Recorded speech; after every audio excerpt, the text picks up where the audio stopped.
Japanese knotweed. What can I say? It's the bane of South Wales. We must be one of the areas of the country that is most affected by this particular plant.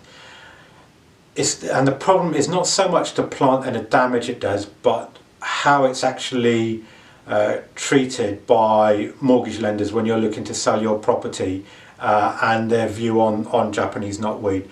Now, for a long time there was a loose rule of roughly 7 meters away from the property, and it wasn't such a big issue.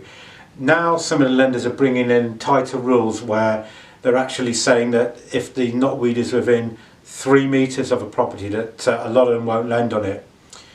Japanese knotweed isn't a problem for me, and you can see in the background this is a knotweed on a property that I recently purchased.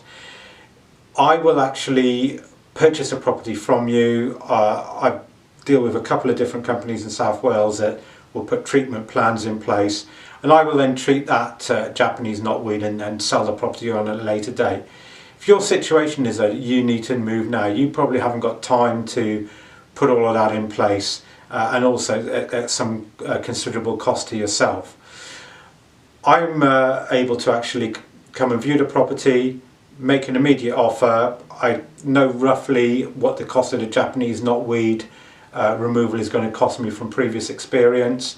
I will be making a cash offer, so there's no mortgage lender involved, so the 7 and 3 meter rules that they use do not apply to myself, and I'll be able to then purchase that property and complete it as soon as you require. So if you require that to be done in 7 to 10 days, that's no problem, I'll be able to do that.